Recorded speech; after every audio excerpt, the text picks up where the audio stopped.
China जो है भारत में भारत की बनी हुई चीज जो पुरानी चिकित्सा की एक विरासत थी उसको अपने यहाँ ले जा गए और हमारे ही भारत में अब चिपका रहा है। जो सबसे ज़्यादा पेन के रोगी जो हमारे क्लिनिक पे आते हैं उसमें 80 to 90% ऑफ द केस ऐसा होता है कि वो यूथ है। पेन किलर अगर आप खाएंगे तो किडनियाँ खराब हो सकती हैं, आपके जो है बाकी के ऑर्गन पे भी बहुत ज़्यादा हार्मफुल साइड इफ़ेक्ट आते हैं। एलोपैथी में जैसे ही जाते हैं कहते हैं बस तुम्हारा ऐसे ऑपरेशन करेंगे कि अगर आपने घुटने की सर्जरी करा ली तो हार्ट अटैक के खतरे उन लोगों को जो है कई गुना बढ़ जाते हैं। तो घुटनों के ऑपरेशन जो है बड़े लाखों में है। और जब आप इस तरह की, ये तो मुझे कब पसंद आ गया, ये तो मैं रखना चाहूँगा बल्कि, तो अगर आप इस तरह की जो है ट्रीटमेंट की थेरेपीज़ कराएंगे तो जो है आपको बहुत ही कम रेट में, देश के उन सभी वैद्यों को सैल्यूट है जो इस तरह का कार्य कर रहे हैं। नमस्कार, आप सभी का स्वागत है एक बार फिर से वेदा 24x7 चैनल पर, जहां पर हम आपके लिए फिर से लेकर आए हैं एक नई पॉडकास्ट। और एक आज का विषय एक ऐसा है जो आजकल लगभग हर घर में है। और हमारे साथ जो शख्सियत हैं वो आज भारत की एक बहुत ही प्रतिभावान और युवा उभरते हुए आयुर्वेद के चिकित्सक हैं, जो देश में आयुर्वेद की पुरानी प्राचीन लगभग 5000 साल पुरानी विरासत को नए तरीके से, मॉडर्न तरीके से भारत में फैला रहे हैं। ना सिर्फ पब्लिक के बीच में उपचार कर रहे हैं बल्कि देश के आयुर्वेद डॉक्टरों की भी ट्रेनिंग करा रहे हैं। हमारे साथ मौजूद हैं डॉक्टर पल्लव प्रजापति, और जो कि पिछले 5 वर्षों से पेन मैनेजमेंट पे काम कर रहे हैं, यानी दर्द से संबंधित परेशानियों पे काम कर रहे हैं। माना जाता है कि खास करके पब्लिक के बीच में एक मिसपरसेप्शन है कि आयुर्वेद तेज़ी से काम नहीं करता और दर्द से संबंधित समस्याओं में कोई ऐसी तरीका नहीं है, कोई ऐसी टेक्निक नहीं है जिससे कि जल्दी आराम मिल सके। इसकी वजह से बहुत सारे लोग जो है पेन किलर खाते हैं और अपने शरीर को ख़राब करते हैं और उसके बाद कई सारी और समस्याओं से परेशान हो जाते हैं। तो आयुर्वेद में आज हम इस पॉडकास्ट से जानेंगे कि ऐसी क्या सॉल्यूशन है जिससे कि शरीर को दर्द से मुक्त किया जा सकता है, और ना सिर्फ दर्द से मुक्त किया जा सकता है बल्कि ऐसी बहुत सारी परेशानियां जिसमें सर्जरी एडवाइस कर दी जाती है वो भी आयुर्वेद की इन टेक्निक्स के थ्रू जो है रिजल्ट दिए जा सकते हैं। तो डॉक्टर साहब, एक बार फिर से आपका स्वागत है। और मैं चाहूँगा कि हमारे देश के जो भी इस पॉडकास्ट को सुनने वाले दर्शक हैं उनको आप अपना एक परिचय दें और फिर हम आपसे प्रश्नों का सिलसिला शुरू करें। नमस्कार आप सभी को, मेरा नाम डॉक्टर पल्लव प्रजापति है। मैं चैतन्य आयुर्वेदा क्लिनिक पंडित दीनदयाल उपाध्याय नगर मुगलसराय में रन करता हूँ। साथ ही साथ आयुर्वेदा फेडरेशन ऑफ इंडिया के स्टूडेंट कमेटी का मैं राष्ट्रीय अध्यक्ष भी। तो डॉक्टर साहब की आज के हम प्रश्नों को शुरू करते हैं। जी बिल्कुल। तो हमारे बहुत सारे लोग आजकल जो है, एक तो पहले पब्लिक को ये बताइए लोगों को कि क्या ऐसे कारण हैं जिसकी वजह से आजकल पेन की समस्या जो है बहुत तेज़ी से बढ़ रही है। दूसरा जो है, इसको किस तरह के पेशेंट्स आपको, आप क्लिनिक पे चूँकि लगातार इसी समस्या पे काम कर रहे हैं, तो किस तरह के पेशेंट, किस एज ग्रुप के पेशेंट ज़्यादा मिल रहे हैं, और आपका सबसे पहला सुझाव क्या होगा? सबसे पहले तो मैं आप सभी दर्शकों को यह बताना चाहता हूं कि आज के समय में जो सबसे ज़्यादा पेन के रोगी जो हमारे क्लिनिक पे आते हैं उसमें 80 to 90% ऑफ द केस ऐसा होता है कि वो यूथ है। अच्छा, यानी यंग लोगों को ज़्यादा? बिल्कुल, यंग लोगों को ये बहुत ज़्यादा हो रही है। और जो सबसे कॉमन प्रॉब्लम है कि नेक पेन, बैक पेन, उठते समय, चलते समय पेन का जो है पैरों तक उतरना, ये सारी समस्याएं लेके आज यूथ आ रहा है। कमर का दर्द, गर्दन का दर्द, और जो है आप बता रहे हैं कि ऊपर से नीचे की ओर जो है दर्द वाले पेशेंट आजकल बहुत आ रहे हैं। बहुत। इसका कोई कारण आपको समझ आ रहा है कि आजकल क्या ऐसे कारण हैं? जी, पोस्चर सबसे बड़ा कारण है। पोस्चर आज के भाग दौड़ भरे वाली ज़िंदगी में हम अपने शरीर पे ध्यान नहीं दे पाते, हम अपने शरीर के स्ट्रक्चर पे ध्यान नहीं दे पाते। लॉन्ग टाइम जो है सिटिंग होने के कारण, जो है लॉन्ग टाइम कंप्यूटर पे काम करने के कारण, स्क्रीन वर्क ज़्यादा होने के कारण झुक के काम करना, जिसकी वजह से गर्दन में पेन होता है, साथ ही साथ बैक में इशू होना, लॉन्ग ड्राइविंग करना बाइक से, ये सारे कारण हो सकते हैं। तो अगर आपको दर्द से संबंधित समस्या है तो अपने पोस्चर पे सबसे पहले काम करें, ना कि किसी दवाई पे। जैसा कि डॉक्टर साहब ने बताया कि लंबे समय तक बैठने वाले लोग जो लैपटॉप पे या मोबाइल पे काम करना पड़ता है, वो अपने पोस्चर पे विशेष रूप से ध्यान दें, अन्यथा जो है आपको इस तरह की समस्याएं, गर्दन का दर्द, कमर का दर्द, या ऐसे दर्द जो शरीर में ऊपर के हिस्से से नीचे की ओर जाते हुए दर्द, ये ज़्यादा बढ़ेंगे। तो डॉक्टर साहब, इसी में हमारा प्रश्न है कि अगर किसी को दर्द की समस्या है तो माना जाता है कि आयुर्वेद में कोई ऐसी दवाई नहीं है जो तेज़ी से काम करे, और दूसरा क्या ऐसे और आपके पास तरीके आपने जो हैं बिल्ड किए हैं, या आयुर्वेद में ऐसी क्या क्या चीज़ें हैं जिनके माध्यम से जो है लोगों को इंस्टेंट रिजल्ट दिया जा सके, और आयुर्वेद में क्या ऐसी तरीके हैं जिससे वो दिक्कत को हमेशा के लिए सही कर सकें या लंबे समय तक उससे परेशानी से बच सकें? क्या ऐसे तरीके?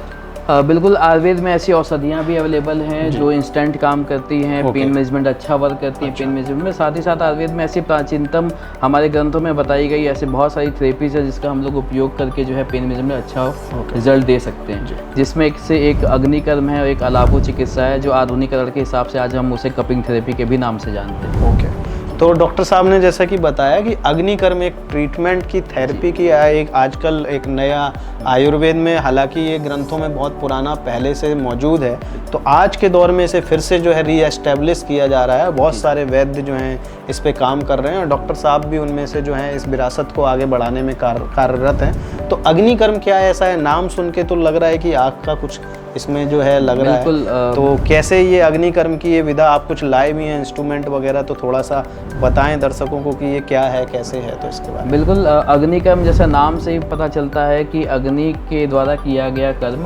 अब अग्नि से हम कर्म कैसे करते हैं, तो ये एक प्रोब लाइक स्ट्रक्चर है जिसे हम अपने आयुर्वेद में सलाका कहते हैं। ये अलग अलग धातुओं से बनी होती है। पहले के समय में इसे गौ दांत या पिपली ऐसी चीज़ों से भी उपयोग किया जाता था, लेकिन जैसे से आधुनिकरण होने लगा, हम लोग जो है धातुओं की सलाकाओं को यूज़ करने लगे।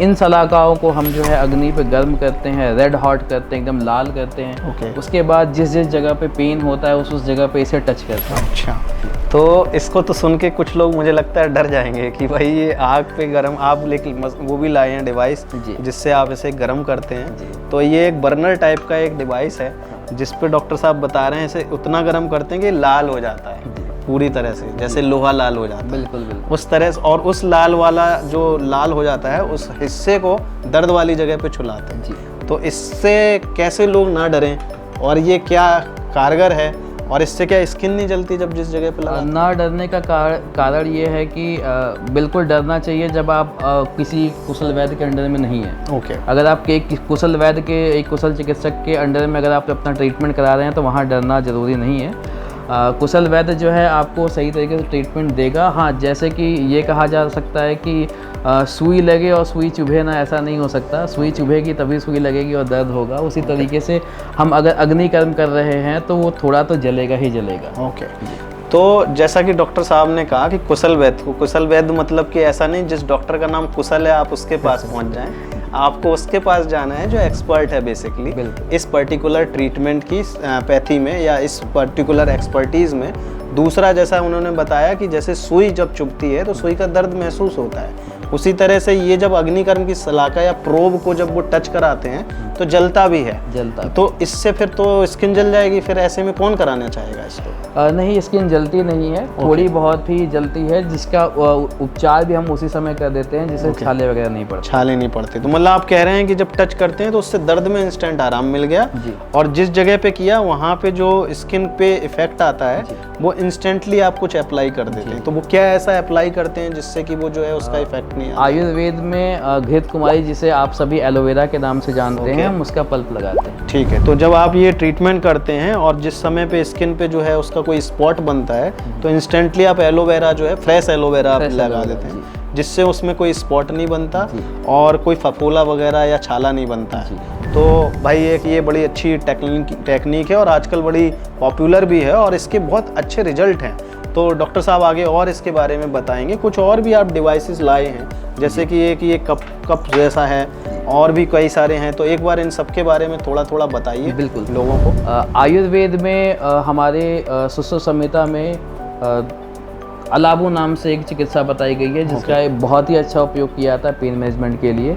प्राचीन समय में अलाबू को लौकी भी कह सकते हैं, तुम्बी भी कह सकते हैं, जिसके अपर पार्ट को कट करके हम लोग एक कप लाइक स्ट्रक्चर की तरह यूज तो मतलब जो पुराने जमाने का जो लौकी होती है वो सूख गई तो उसके खोल को काट लिया, इस तरह के शेप ही की तरह वो निकलेगी और उसको फिर वो यूज करते थे। तो अब आजकल जो है चूंकि टेक्निक थोड़ी सी डेवलप हो चुकी है, मॉडर्न आ चुका है, मॉडर्नाइजेशन का जमाना है, तो ऐसे प्लास्टिक के कप आते हैं हैं और इससे आप वैक्यूम क्रिएट कर देते हैं। तो वैक्यूम क्रिएट करके जिस जगह पे दर्द है वहाँ लगा दिया जाता है और उससे उस जगह का दर्द जो है आराम मिल जाता है। और इसके अलावा भी और बहुत सारे जो है कप्स मुझे आप जो है दिख रहे हैं, अलग अलग कप्स होते हैं, कुछ सिलिकॉन के कप होते हैं, कुछ ग्लास के होते हैं, कुछ प्लास्टिक के होते हैं और कुछ ये लकड़ी के बम्बू कप्स होते हैं, वुड के भी कप होते हैं। तो जी इनके बारे में बताएं, क्या इनको कप किस कंडीशन में थोड़ा सा यूज करते हैं, लोगों का थोड़ा सा और जिज्ञासाएं शांत होंगी और इसका क्या लाभ है वो भी बताइए। बिल्कुल, ये ट्रेडिशनल चाइनीज़ मेडिसिन में इसे यूज़ किया जाता है और हमारे में इस तरीके से ज़्यादा यूज़ नहीं किया जाता।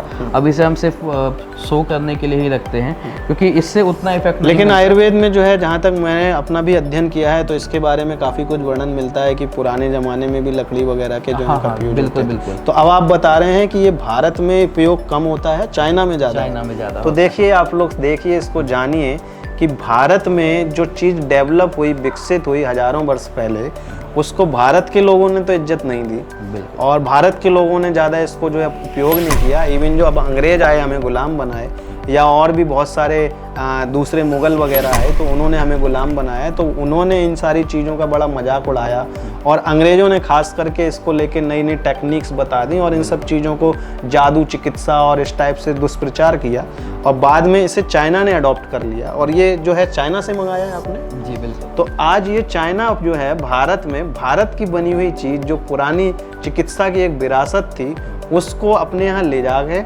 और हमारे ही भारत में अब चिपका रहा है। तो अब आप सोचिए इस देश का, और सौभाग्यशाली हैं हम लोग कि डॉक्टर पल्लव जैसे और इस तरह के बहुत सारे जो वैद्य जो इस तरह की विधा पे काम कर रहे हैं, उन्हें पुनर्जीवित करने का प्रयास कर रहे हैं। और ये कारगर कितनी है और किस तरह की सिचुएशन में जो है, एक तो आपने बताया कि ये कप यूज होते हैं, एक आप कुछ ये और लिए हुए हैं ग्लास का, तो इसके बारे में सबके बारे में एक बार, और ये वुड का किन कंडीशंस में और कहाँ कहाँ यूज होता है। बिल्कुल, अगर बहुत सुपरफिशियल पेन है या स्किन में अगर पेन है, मस्कुलर तक अगर पेन है, मांसपेशियों में है और बहुत लाइट पेन है, तो ऐसे जगह पे हम इन सिलिकॉन कप का ये रबर की बनी हुई सिलिकॉन की बनी हुई है और ये बड़ी फ्लेक्सिबल सी है। अरे मेरे चिपक भी गई।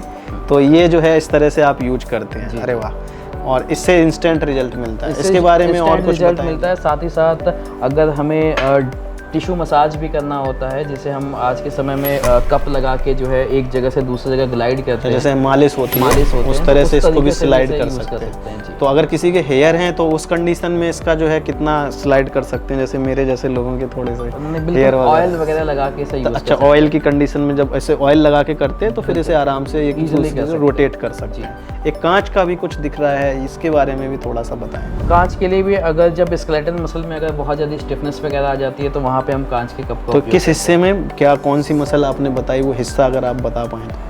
बिल्कुल, स्केलेटल मसल में जब वर्टिबल कॉलम के अगल बगल की मसल्स जो है स्टिफ हो जाती हैं, जैसे लिगामेंटम फेल्वम एक मसल होती है वो स्टिफ हो जाती है, ऐसे जगहों पे हम आप मेरे अगर शरीर के हिस्से को टच करके बता पाएँ तो लोगों को थोड़ा सा और आसानी से। बिल्कुल, हम ये पीठ के साइड पे, पीठ की हड्डी है, स्पाइन है, तो स्पाइन के दोनों तरफ हम इसे यूज करते हैं। इसको लगा के यूज करते हैं कांच वाले, तो इससे बड़ा इफेक्ट आता है। जी बिल्कुल। तो ये देखिए, भारत की एक आधुनिक तरीके से इसको जो है प्रस्तुतिकरण किया जा रहा है। और दर्द में इसका कितनी देर में असर आ जाता है अगर ये कराते हैं तो? अगर एक्यूट कंडीशन में पेशेंट आया, यानी हाल में ही अगर वो दर्द का शिकार हुआ है, तो ऐसे में उसे इंस्टेंट 1 से 2 दिन में रिजल्ट मिल भी जाता है। 1 से 2 दिन में। और सिटिंग के कुछ ऐसे भी पेशेंट आपके नोटिस में आए हैं कि जिन्हें ट्रीटमेंट कराते ही रिजल्ट मिले? हाँ जी, फ्रोजन शोल्डर के ऐसे केसेस। अच्छा, फ्रोजन शोल्डर में, जिसमें इंस्टेंट आराम मिलता है। और इसके अलावा कोई ऐसी जो जैसे कि घुटनों के ऊपर या ये पीछे हिप्स के ऊपर में पेन वगैरह, बैक वगैरह में भी बहुत अच्छे उसमें भी इंस्टेंट रिजल्ट मिलते हैं? जी, इंस्टेंट मिलते हैं, इंस्टेंट पेन कम हो जाता है। पेन कम हो जाता है। तो देखिए, एक ऐसी चीज़, एक ऐसी विधा है जिसमें पेन किलर अगर आप खाएंगे तो किडनियाँ ख़राब हो सकती हैं, आपके जो है बाकी के ऑर्गन पे भी बहुत ज़्यादा हार्मफुल साइड इफ़ेक्ट आते हैं। इसमें खाना कुछ नहीं है, इसको लगवाना है। और इसमें हर चीज़ में आग नहीं लगाई जा रही है, ये तो नॉर्मल तरीके से लगाई जाएगी आपके ऊपर और उससे जो है आपको इंस्टेंट रिजल्ट मिलते हैं, या फिर आपका दर्द की जो फ्रीक्वेंसी या जो उसमें जो है जितनी ज़्यादा आपको बहुत ज़्यादा फील हो या पेन हो रहा है उसको वो रिड्यूस कर देगा, है ना। तो ये कुछ ऐसी टेक्निक्स हैं जिन्हें हमारे देश में आज की डेट में कपिंग के नाम से जानते हैं। तो कपिंग बताया डॉक्टर साहब ने, अग्निकर्म के बारे में बताया। इसके अलावा इसमें ये भी बताइए कि क्या ऐसी डाइट है जो पेशेंट्स जो हैं इसमें यूज करें जिससे कि उनको पेन की दिक्कतों में और जल्दी रिलीफ मिले? सबसे पहले तो ये सारी थेरेपीज जब हम परफॉर्म करते हैं तो पेशेंट को खट्टा, अचार, दही, बादी चीज़ें, ये सारी चीज़ें खाने को हम मना करते हैं। तो आप कह रहे हैं कि खट्टा, अचार, दही, बादी चीज़ों में अगर और थोड़ा सा डिटेल में बता देंगे तो लोगों के लिए थोड़ी सी सहूलियत हो बादी जाएगी। चीज़ें जैसे हम कटहल समझ सकते हैं, कटहल, बैगन समझ सकते हैं। बैगन, ओके। मतलब जिन चीज़ों से वायु बढ़े वायु शरीर बढ़ती है, में, जी। शरीर में जो बात बढ़ाने वाली चीज़ें हैं, बात इन द सेंस कि जिससे शरीर में एयर के मूवमेंट बढ़ते हों, देर से पचने वाली चीज़ें हो गई, कुछ ऑयली स्पाइसी चीज़ें वगैरह से भी वो भी साथ में मना करते हैं। ठंडा पानी मना करते हैं, ठंडा पानी आइसक्रीम्स वगैरह, आइसक्रीम खाने वगैरह जो है नहीं लेनी है। और विहार की बात की जाए कि यानी कैसे रहना है तो ऐसे हम डायरेक्टली कूलर की हवा मना करते हैं, एसी में जाने से मना कूलर और एसी की सीधी हवा सीधी और हवा, एक्सपोजर से अवॉइड एक्सपोजर करें, से- पंखे की हवा, बिल्कुल, इनसे अवॉइड करें। अवॉइड करते ठीक है। इन थेरेपीज को करवाने के बाद जी। क्या कोई जो है एसी कूलर में फिर आराम से बैठ सकता है या उसमें भी अवॉइडेंस होता है? नहीं, अवॉइड करना पड़ता है। अवॉइड करना पड़ता है तभी जो है, चूंकि अच्छा आपके जो मूल कारण है रोग का, उस कारण से थोड़ा सा बचेंगे तो थोड़ा सा आपको परमानेंट रिलीफ की ओर आप बढ़ सकते हैं। देखिए कितनी अच्छी कारगर। और किसी के अगर घुटने, आजकल बड़ा समस्या एक नई पैदा हुई है, एलोपैथी में जैसे ही जाते हैं कहते हैं बस तुम्हारा ऐसे ऑपरेशन करेंगे और सही हो जाएंगे, जबकि एलोपैथी के की किसी सिस्टम की बुराई नहीं है, लेकिन ये इस पे कई रिसर्च हुई है कि अगर आपने घुटने की सर्जरी करा ली तो हार्ट अटैक के खतरे उन लोगों को जो है कई गुना बढ़ जाते हैं। और ऐसे मेरे टच में भी, क्योंकि मैं भी एक प्रैक्टिस में काफ़ी दिनों से हूँ, सालों से हूँ, तो मुझे ऐसे बहुत से पेशेंट मिलते हैं जो घुटने की सर्जरी करवाए होते हैं और बाद में उन्हें हार्ट की दिक्कतें आती हैं। तो ऐसे जिनको घुटनों की दिक्कतें हैं उसमें इन सब समस्याओं में क्या लाभ मिल सकता है? सबसे पहली बात कि जहाँ अदरपैथी सर्जरी की बात करती है, सर्जरी कितनी सक्सेसफुल है आप वो सक्सेस रेट देख सकते हैं जी। वहीं अगर हम इन थेरेपीज़ की बात करते हैं तो विद इन अ वीक जो है रिजल्ट देखने को मिलता है। अच्छा, मतलब किसी के अगर घुटने की दिक्कत है तो आपको घुटने नहीं निकलवाने हैं या नए घुटने नहीं डलवाने हैं, आपने ऐसी ट्रीटमेंट की थेरेपीज को कराना है और हफ्ते 10 दिन में आप बता रहे हैं कि रिजल्ट आते हैं। और ये बड़ी महंगी भी नहीं है। नहीं, महंगी भी नहीं। तो घुटनों के ऑपरेशन जो है बड़े लाखों में हैं। और जब आप इस तरह की, ये तो मुझे कब पसंद आ गया, ये तो मैं रखना चाहूँगा बल्कि, तो अगर आप इस तरह की जो है ट्रीटमेंट की थेरेपीज कराएंगे तो जो है आपको बहुत ही कम रेट में ऐसी ट्रीटमेंट की इस थेरेपी से, जो कपिंग थेरेपी है या अग्निकर्म थेरेपीज है, इससे रिजल्ट मिलते हैं। बिल्कुल। डाइट के साथ साथ लोगों को ऐसी कौन सी चीज़ें जो लेनी चाहिए पेन की दिक्कत में, ऐसा क्या फूड है या ऐसी कौन सी डाइट है जो ज़्यादा उनको यूज करनी चाहिए? ज़्यादातर हम लोग कुछ समय के लिए पेशेंट को लघु आहार पर डाल देते हैं। लघु आहार मतलब हल्का खाना खाना जो इजीली पच सके। ऐसा नहीं खाना है कि पेशेंट को खाने के बाद नींद आने लगे, वो दिन भर सोने लगे। तो ये सारी चीज़ें अवॉइड करते हैं। मीठी चीज़ें अवॉइड करते हैं, दूध अवॉइड करते हैं, जो भी कफ वर्धक चीज़ें हैं वो सारी चीज़ें। ये दूध आपने बताया, पहले अचार, खटाई, ठंडा पानी, एसी कूलर की हवा, ये सब बताया। इसके अलावा जो है कि रेगुलर लेना चाहिए वो कुछ और? तो सीधा नमक और गर्म पानी हम रेगुलर पीने को गुनगुना पानी और सेंधा नमक जो है ले सकते हैं, इवन गर्मियों में भी। जी, मतलब पूरे दिन ना लें, लेकिन हाँ सुबह खाली पेट ले दिन में 1-2 बार जो है आप गुनगुने पानी में सेंधा नमक डाल के पी सकते हैं दर्द की सिचुएशन में। कोई और ऐसा उपाय जो घर में अगर किसी को दर्द है तो वो जो है अपने तरीके से उस पर थोड़ा सा कुछ कर सके? जी, आप सभी जानते होंगे कि छोटे पे आप सभी को अगर चोट लगती थी तो माताएं जो है हल्दी, प्याज और लहसुन के पेस्ट को जो है कढ़ाई में पकाने के बाद उस लोकल एरिया पे लगा देते थे। कुछ लोग अभी भी छोटे ही होंगे तो मतलब उनको शायद नहीं याद होगा जी। तो भारत में ऐसे बहुत सारे पुराने दौर के लोगों के घरों में उपचार की विधियाँ चलती थी। तो आप बता रहे हैं प्याज, लहसुन और हल्दी। तो इसको क्या करना है? इसको कढ़ाई में पका लेना है। कढ़ाई में ऑयल में पकाना ऑयल है। में। ऑयल कौन सा होना चाहिए? सरसों का तेल। सरसों के तेल में आप थोड़ा सा प्याज, थोड़ा सा लहसुन डालें और उसमें हल्दी का पाउडर डाल दें। प्याज और भाई लहसुन छील लेना है, नहीं ऐसे ही नहीं डाल देना है, उसको छील के डालना है थोड़ा सा, और उसमें हल्दी डाल देनी है और उसको थोड़ा पका लेना। पकाने के बाद जो है थोड़ा सा मोटा मोटा पेस्ट बनेगा। तो वो गरम गरम नहीं लगाना है, नहीं स्किन जल जाएगी। उसको थोड़ा सा नॉर्मल टेम्परेचर पे करके लगाएं या गरम भी लगाना है? नहीं, ऐसा तब है जो सहने लायक हो। सहने लायक मतलब हल्का सा गुनगुना सा आप कह सकते हैं। मतलब सही टेम्परेचर पे रहे, जो स्किन पे लगाने से जलन महसूस ना हो, बहुत ज़्यादा जले ना स्किन कुछ, हल्के टेम्परेचर पे उसको जो है स्किन पे जहाँ दर्द हो रहा है वहाँ पे लगा सकते हैं। बिल्कुल। और उसको बांधने के लिए भी कुछ रखना है या सिर्फ ऐसे ही लगा के छोड़ सकते हैं? अगर ऐसे जगह है जहाँ वो गिरे ना तो आप ऐसे रख सकते हैं, लेकिन अगर ऐसे जगह है जहाँ से वो गिर जाए तो आप रात भर। कोई एक ऑयल जो नॉर्मल दर्द में ज़्यादा कारगर हो आयुर्वेद में, तो इस तरह का अगर कोई नाम बताना हाँ, कुछ ऐसे ऑयल हैं जैसे महाविष गर्भ तेल। महाविष गर्भ तेल एक बहुत ही कॉमन सा तेल है, बाजार में आप ले सकते हैं। लेकिन फिर से जैसा कि डॉक्टर साहब कह रहे हैं कि किसी भी औषधि का प्रयोग वैद्य के परामर्श से करेंगे तो आपको वो ज़्यादा सही तरीके से बता पाए।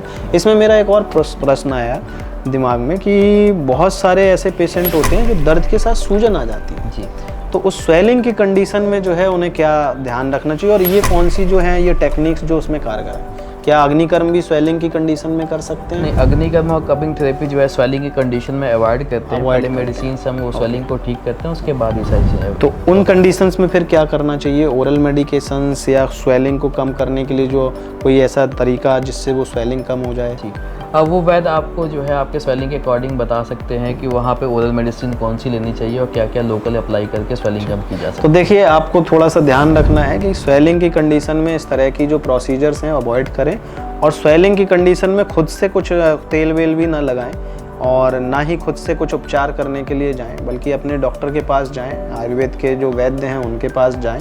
उसका एक विशेष कारण ये भी है कि कई बार स्वेलिंग की कंडीशन के बहुत सारे कारण हो सकते हैं। हो सकता है आपकी किडनी की इफेक्ट होने की वजह से हो रहा हो। कई बार होता है कि कुछ लोगों को बॉडी में पानी का रिटेंशन जो है बढ़ने लग जाता है, वाटर रिटेंशन जिसे बोलते हैं, उसकी वजह से भी ऐसा हो सकता है, या और भी कोई कारण हो सकता है।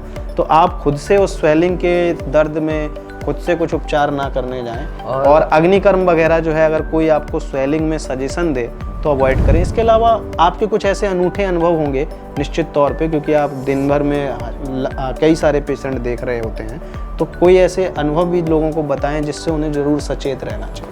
पहले तो मैं स्वेलिंग के ही बारे में बताऊंगा कि स्वेलिंग होने पे कई बार पेशेंट गर्म चीज़ से सिकाई कर लेते हैं, कई बार ठंडी चीज़ से सिकाई कर लेते हैं। अगर एक्यूट कंडीशन में अगर हाल ही में कोई अगर चोट लगी है जिसकी वजह से स्वेलिंग है तो वहाँ हमें गर्म चीज़ से सिकाई नहीं करनी है, वहाँ ठंडी चीज़ से सिकाई। मतलब आप कह रहे हैं कि चोट लगी थोड़े दिन पहले या तुरंत लगी, उस समय पे गर्म सिकाई नहीं करनी, तो वहाँ ठंडी सिकाई करें, ठंडी सिकाई करें, बर्फ़ से कर सकते हैं। जी जी। और इसके अलावा कि कई ऐसे बहुत सारे पेशेंट क्लिनिक पे आते हैं जो यह बताते हैं कि डॉक्टर साहब मैं पहले भी आयुर्वेदिक दवाइयाँ खाता था और उससे जड़ से आराम तुरंत 2 दिन में मिल जाता था। अच्छा। और अब जब से मैं वो बंद किया हूँ वापस से पेन पहले से भी ज़्यादा हो गया है। अच्छा, मतलब आप बता रहे हैं कि ऐसे पेशेंट भी आते हैं जो ये कहते हैं आयुर्वेद की दवाई खा रहा था। जी, आयुर्वेद की दवाई खा रहा था और 2 दिन में आराम मिल गया। तो वो दवाई का कुछ लेबल भी लाते हैं या कुछ? नहीं, वो दवाइयाँ पुड़िया में लेके आते हैं। पुड़िया में दवाइयाँ दी थी। तो ऐसी दवाई के बारे में क्या आप सजेशन करना चाहेंगे? ऐसी दवाई बेसिकली वही पेन किलर होता है जो पीस के पाउडर फॉर्म में दिया जाता है, पेन किलर या स्टेरॉइड होता है। तो देखिए, डॉक्टर साहब ने एक बड़ी अच्छी जानकारी दी कि कोई डॉक्टर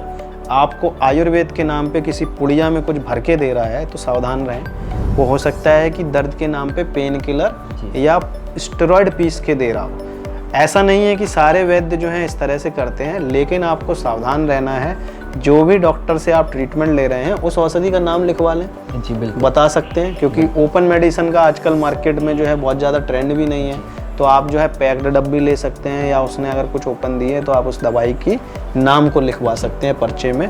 और इस तरह की अगर आपको आराम मिल रहा है कि आपने खाया और 1 या 2 दिन में तुरंत खाते ही आराम मिल रहा है, तो बहुत ज़्यादा चांसेस हैं जो डॉक्टर साहब बता रहे हैं कि उसमें स्टेरॉइड या पेन किलर हो सकते हैं। तो देखिए, आप थोड़ा सा इस तरह से भी जागरूक रहिए कि आयुर्वेद के नाम पे ऐसे भी बहुत सारे कलाकार बाजार में बैठे हुए हैं, तो उनसे थोड़ा सा बचें। और अग्निकर्म और कपिंग के बारे में बहुत सारा ऐसा कुछ बताया डॉक्टर साहब ने कि जो इंस्टेंट रिजल्ट देता है, ओरली भी लेने की ज़रूरत नहीं है और बहुत कारगर है। तो इन चीज़ों को थोड़ा सा अपने लाइफ में उपयोग करें। कुछ और विशेष टिप्स जो आप लोगों को बताना चाहते हैं कि जिसको वो अपना के लगातार हेल्दी रह सकते हैं, वैसा कुछ अगर और बताएं चलते चलते। हाँ बिल्कुल, पेन अगर आपको होता है तो आप उसे और दवाइयाँ खा के उसे सबसाइड करने के पीछे ना जाइए। क्योंकि आप जब तक दवाइयाँ खाएंगे वो पेन गायब रहेगा, फिर दवाइयाँ जैसे आप बंद करेंगे वो बढ़ जाएगा, लेकिन वो गायब और बढ़, आपको सिर्फ ये लगेगा कि वो पेन कम हो रहा है, बढ़ रहा है, लेकिन आप उस एक्यूट फेज से क्रोनिक फेज में जा रहे हैं। यानी आप जितना लेट में अगर किसी वैद्य के पास पहुँचते हैं तो उतना डिफ़िकल्टी के साथ आप ठीक भी होते हैं। अगर आपको ऐसी कोई प्रॉब्लम होती है तो अपने नज़दीकी वैद्य के पास पहुँचिए। जाइए, उनसे ट्रीटमेंट लीजिए। बहुत सारी आयुर्वेद में ऐसी थेरेपीज़ हैं जो इंस्टेंट पेन मैनेजमेंट कर सकती हैं। आपको बहुत सारी दवाइयाँ खानी नहीं पड़ेंगी, आपको थेरेपीज़ और कुछ ही दवाइयों के साथ अच्छा रिजल्ट देखने को मिलता है। तो डॉक्टर साहब ने एक और बड़ी काम की बात बताई है कि अगर आपको दर्द की दिक्कत है तो आप पेन किलर जो है ना लंबे समय तक ना खाएं। उससे निश्चित तौर पे एक तो आपकी जो बीमारी सबसाइड होती जाएगी, सप्रेस होती जाएगी और आगे जाके जो है वो बहुत विकराल रूप में बाहर निकलेगी और उसके साइड इफ़ेक्ट भी जो हैं बॉडी में बहुत सारे आते हैं, किडनी पे, आपके लिवर पे या हार्ट पे या किसी और ऑर्गन पे। तो ये आपको ध्यान रखना है कि दर्द की समस्या है इंस्टेंट आ जाए। आयुर्वेद में आजकल कपिंग और अग्निकर्म और इस तरह के ट्रीटमेंट देने वाले बहुत सारे वैद्य हैं और हमारे यहाँ डॉक्टर साहब जो है वीडियो परामर्श भी अपनी टीम के साथ करते हैं। तो आप जो स्क्रीन पे नंबर आ रहा है उस पर वीडियो कंसल्टेंसी भी जो है हमारे डॉक्टर साहब से किसी भी टाइम ले सकते हैं और इनकी भी पूरी एक प्रॉपर टीम है जो आपको अच्छे से इनकी ट्रेंड की हुई टीम है डॉक्टर्स की, तो वो आपको जो है कंसल्टेंसी प्रोवाइड करेंगे आपको पेन से रिलेटेड समस्याओं में। तो डॉक्टर साहब बड़ा मज़ा आया आपसे आज बात करके और बहुत साधुवाद के आप पात्र हैं कि भारत की प्राचीन विरासत और धरोहर को जो हज़ारों वर्ष पहले जो है कोई चुरा के ले गया था या उसका मखौल उड़ा दिया गया था, आप इन्हें पुनर्जीवित करने में आप और आपकी टीम लगी हुई है। देश के उन सभी वैद्यों को सैल्यूट है जो इस तरह का कार्य कर रहे हैं और आप सब जनमानस को भी जागरूक होने की ज़रूरत है कि इस तरह की विधाओं को जो है जस्ट ऐसे ही मजाक के रूप में ना लें। ये साइंटिफिक है और प्रॉपर तरीके से इस पे जो है काम होता है। तो आपको अगर दर्द से संबंधित कोई परेशानी है तो आयुर्वेद की अग्निकर्म और कपिंग थेरेपी पे जो है ज़रूर भरोसा करें। इसे न्यूरो पंचकर्म का जो है आजकल जो है नाम दिया गया है। तो ये एक विशेष थेरेपीज़ हैं, इनमें रिजल्ट आते हैं, तो आप ज़रूर कराएं। बहुत बहुत अच्छा लगा। मुझे लगता है कि लोगों को जो है बहुत काम की जानकारियाँ आज के इस पॉडकास्ट से मिलेंगी और आपसे और भी हम समय लेते रहेंगे और इस तरह के कई और वैद्यों के साथ जो है हम अद्भुत जानकारियाँ लेके आते रहेंगे और फिर से जल्दी ही जुड़ेंगे। तब तक के लिए नमस्कार। वेदा 24x7 से जुड़ने के लिए, हमें धैर्य से सुनने के लिए आपका बहुत बहुत धन्यवाद। नमस्कार।